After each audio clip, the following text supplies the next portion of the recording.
प्यारे बच्चों, हिंदी की कक्षा में आप सभी प्यारे बच्चों का स्वागत है। आज हम कक्षा 3 का पाठ सबसे अच्छा कौन पढ़ने जा रहे हैं। अपने इस पाठ को शुरू करने से पहले मैं आप सभी बच्चों से निवेदन करती हूँ कि मेरे चैनल को आप ज़रूर सब्सक्राइब कीजिए, मेरे वीडियोस को लाइक और शेयर ज़रूर कीजिए, बेल आइकन को प्रेस कीजिए जिससे आपको मेरे वीडियोस की नोटिफिकेशन मिलते रहेंगे। आप सभी का बहुत बहुत धन्यवाद अपने प्रेम और सहयोग के लिए। आइए हम अपना पाठ शुरू करते हैं। सबसे अच्छा कौन। एक दिन शहंशाह अकबर अपने चांदनी महल में बैठे हुए थे। उनके साथ उनके नवरत्न मुख्य दरबारी भी बैठे हुए थे। अकबर अक्सर अपने नवरत्नों से तरह तरह के प्रश्न पूछते रहते थे। इस तरह प्रश्न पूछकर वे उनके ज्ञान की परीक्षा लेते थे। एक दिन अकबर ने अपने नवरत्नों से प्रश्न पूछे, कौन सा फूल सबसे अच्छा होता है, किसकी मिठास सबसे अच्छी होती है, कौन सा पत्ता सबसे अच्छा होता है, कौन सा राजा सबसे अच्छा है। बच्चों, शहंशाह कहते हैं राजा को, किंग को कहते हैं। और हम सभी अकबर राजा के बारे में जानते ही हैं। उनका एक महल था और उस महल में नवरत्न थे।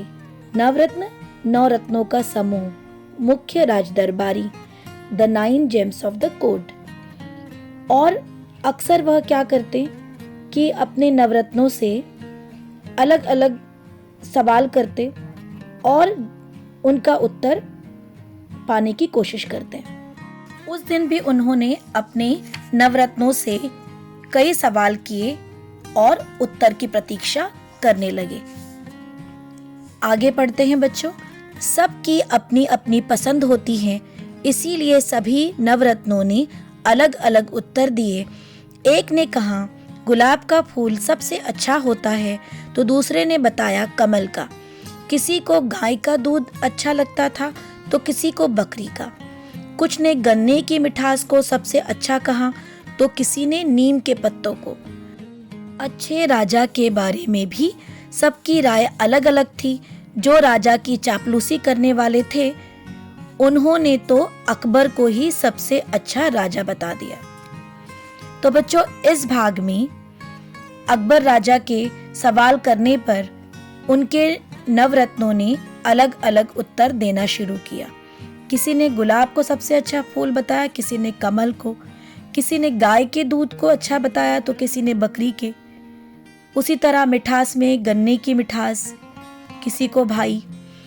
और राजा के बारे में सबकी राय अलग अलग थी। राय यानी सलाह, एडवाइस।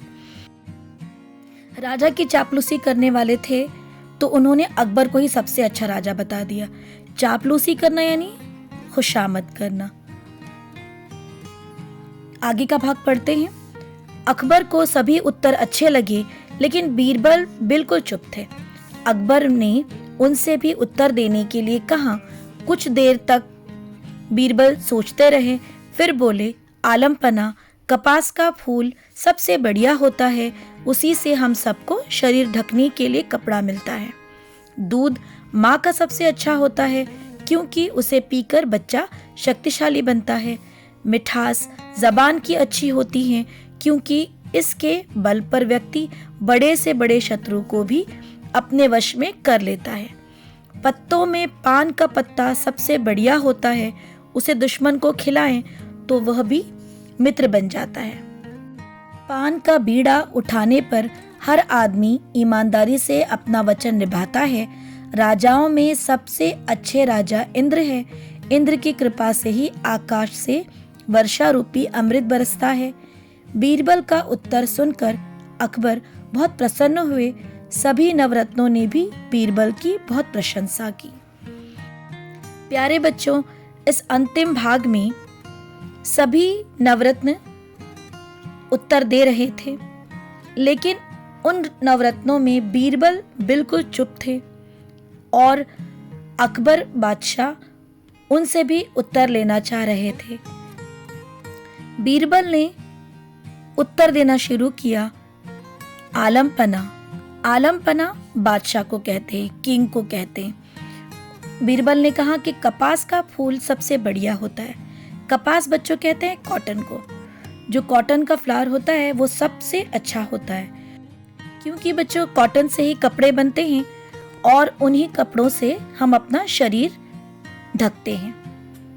फिर उन्होंने बताया कि माँ का दूध सबसे अच्छा होता है, क्योंकि उसे पीने से हम शक्तिशाली बनते हैं, कई बीमारियों से बचे रहते हैं। और मिठास, स्वीटनेस जो है वो हमारी ज़बान की सबसे अच्छी होती है, क्योंकि जब हम मीठा बोलते हैं तब शत्रु भी, एनिमीज भी हमारे फ्रेंड बन जाते हैं। और उन्होंने पत्तों के बारे में कहा कि पान का पत्ता जो है वो सबसे बढ़िया होता है, क्योंकि पान जब दुश्मनों को भी खिलाया जाता है तब वो बहुत ईमानदारी से अपना वचन, अपना प्रॉमिस निभाते हैं। राजाओं के विषय में उन्होंने कहा कि राजा इंद्र जो हैं वो सबसे अच्छे राजा हैं, क्योंकि उन्हीं की वजह से आकाश से वर्षा होती है। बच्चों, प्रसन्न का मतलब है खुश होना, हैप्पी होना, और प्रशंसा यानी तारीफ करना, प्रेज करना। तो हमने देखा कि बीरबल का उत्तर उन सभी नवरत्नों में से सबसे अच्छा था।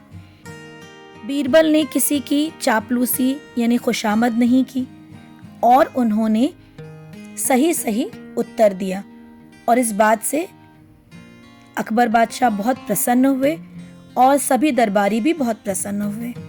तो बच्चों, हमें हमेशा सच बोलना चाहिए, मीठा बोलना चाहिए, दूसरों को खुश करने के लिए झूठ नहीं बोलना चाहिए, दूसरों की चापलूसी नहीं करनी चाहिए। मुझे आशा है कि आपको ये कहानी बहुत अच्छी लगी होगी। आप सभी का बहुत बहुत धन्यवाद।